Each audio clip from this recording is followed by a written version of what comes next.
État mixte sur papier, chapitre 16. Peut-être que j'aurais dû dire à mes psys, quand je suis arrivée aux urgences la première fois, que c'était peu après une rupture. Une rupture amoureuse. Une rupture. Mais lors d'une rupture amoureuse, la rupture n'est-elle qu'amoureuse ? Je ne crois pas.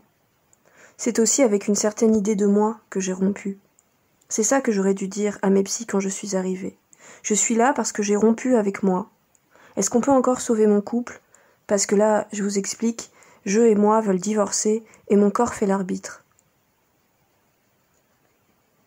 Antoine Doinel, Antoine Doinel, Antoine Doinel.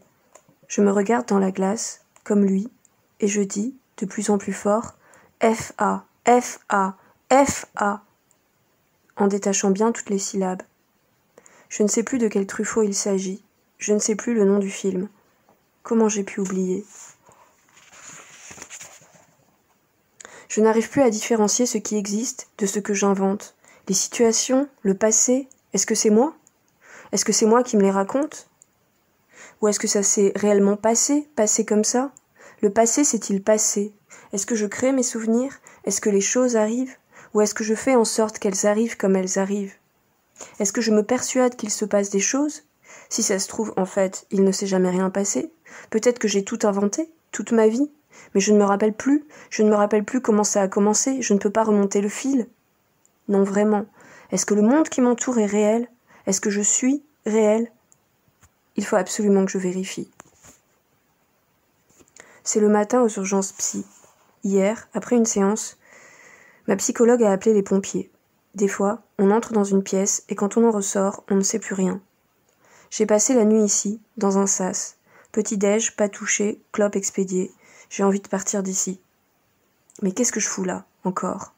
Je m'assois sur le lit, je regarde mon bandage, la porte est ouverte. J'entends tous les bruits du couloir, j'entends quelqu'un parler, quelqu'un qui parle fort, qui parle au téléphone. Il y a un étrange phénomène qui se produit parfois quand on est au téléphone. Il arrive que tout en parlant, on répète à voix haute ce que notre interlocuteur nous répond. Ce qui fait qu'une personne extérieure à la conversation peut comprendre tout ce qui se dit.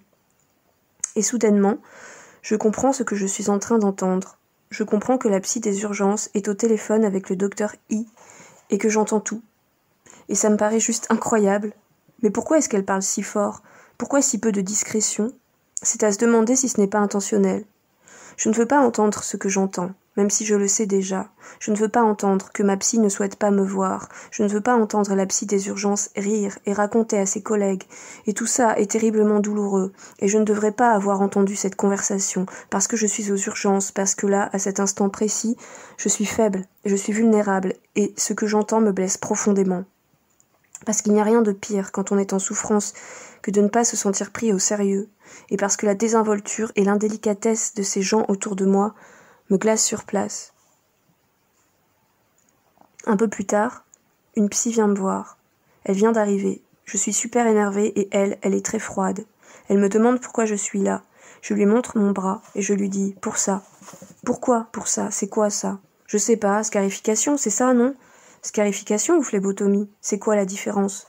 Elle bafouille un truc incompréhensible, puis me dit « Excédé, laissez tomber, c'est médical ». Et oui, désolée, je ne suis pas médecin. Depuis, j'ai appris quelle était la différence entre des scarifications et une phlébotomie. C'est une différence énorme, je trouve, et je ne comprends pas qu'elle ne m'ait pas reposé la question de savoir ce que c'était sous les bandages, parce que scarification ou phlébotomie, ça veut juste dire « Est-ce que tu voulais te faire mal ou est-ce que tu voulais crever ?» De toute façon, visiblement, cet entretien est une obligation aussi pénible pour elle que pour moi, et nous faisons tout ce que nous pouvons pour l'abréger le plus rapidement possible.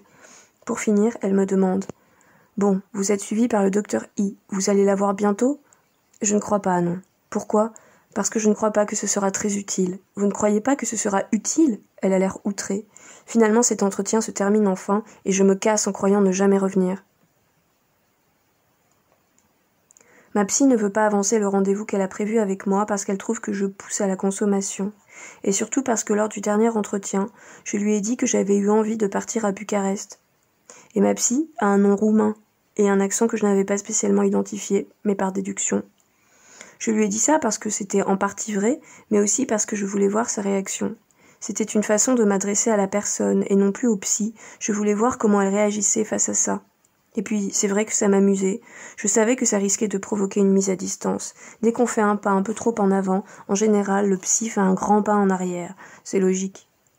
Mais je trouve ça intéressant de voir les différentes façons de faire ce pas en avant et ce pas en arrière, et comment, en fonction des soignants, les réactions et les manières de faire diffèrent.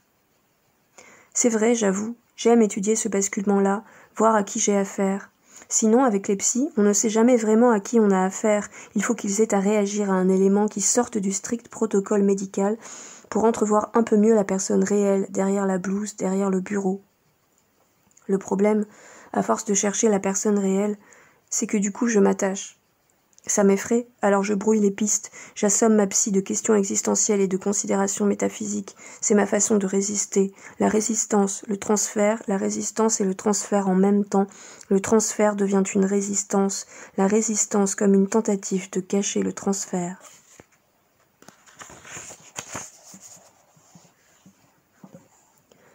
Chapitre 17. Docteur I. Bien sûr, je me suis attachée à vous. Et c'est vrai, j'ai vite tendance à me sentir abandonnée. Pourquoi êtes-vous devenu psychiatre ? J'aurais voulu vous poser des questions. Je me demande pourquoi je suis devenue patiente. Les psys sont préparés. Les patients n'ont pas de formation, de préparation à la relation au psy. C'est toute la différence. J'avais confiance, même si j'arrêtais mes traitements, même si je n'étais pas d'une constance exemplaire, même si vous pensiez que je ne tenais pas compte de ce que vous disiez.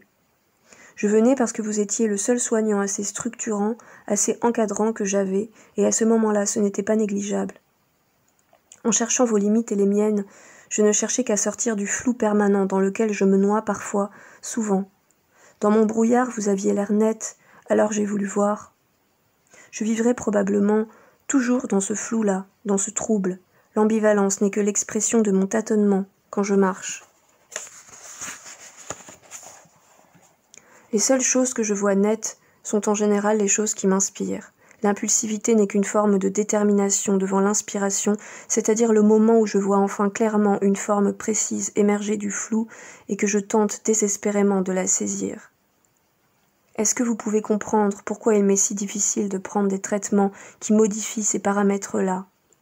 Je suis devenue le flou, le trouble. Comment y renoncer sans renoncer à moi-même ? Ce serait absurde. Trouble de la personnalité, si c'est une manière de dire que j'ai la personnalité trouble. J'ai besoin de sens. Pour pouvoir vivre, il faut être inspiré par la vie, il faut réagir à la vie. Les médicaments m'ont quelquefois soulagé, artificiellement stimulé ou calmé, mais jamais ils ne m'ont inspiré et ce n'est pas leur vocation. Un traitement ne sera jamais du sens. Mais si l'on enlève la souffrance sans insuffler de sens, l'origine de l'envie, sans essayer de stimuler l'inspiration, on ne laisse qu'un immense espace vide. Comment survit un individu vide ? Il aspire à être plein, il se remplit de tout ce qui passe à sa portée, tout et n'importe quoi. Il devient la synthèse de tout ce qui l'entoure. En soulageant une souffrance qui prend toute la place, il arrive qu'on détache un individu de lui-même, de la seule chose qui le rattachait à sa personne et faisait qu'il se reconnaissait encore. Parce que la souffrance est investie, elle peut être identitaire. Ça ne veut pas dire qu'il faille laisser un individu se construire autour de sa souffrance, mais ça veut dire que parfois, pour ce qui est de la sécurité de la personne, la souffrance est préférable au vide, source d'actes imprévisibles. Alors ma question est, peut-on créer l'inspiration ? La médecine, la chimie seule le peut-elle ? À quand une molécule de l'inspiration, docteur ? Pire, à quand une molécule du sens ? Imaginez une substance chimique qui agirait sur notre cerveau et qui fabriquerait du sens là où il n'y en a plus, qui stimulerait la production de sens, une pilule qui pousserait notre esprit à s'inventer des raisons de vivre, des aspirations profondes, des objectifs de vie. Il ne resterait plus qu'à les réaliser, ce qui demande déjà assez d'acharnement, non ?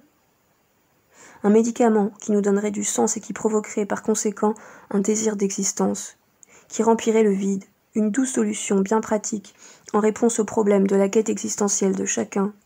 Pourquoi se suicider alors ? Quand on a le sens, on est capable de résister à tout, mais je vous dis pas les risques d'addiction. Où est la frontière entre médicaments et drogue ? Exactement au même endroit que celle entre illusion et hallucination, que celle entre création et simple expression. C'est l'intention qui change et c'est l'intention qui compte. L'intention, c'est la conscience. La subtile mais radicale différence, c'est le degré de conscience, le niveau. Sinon, la substance de base est la même. Mon niveau est entre. Ma conscience est entre. Je me situe entre. In between. Entre l'intention et l'inattention, entre la conscience et la perte de connaissance, le vertige, précisément entre l'illusion et l'hallucination, entre la scarification et la phlébotomie, je suis le moment où ça bascule, l'endroit exact où ça se confond.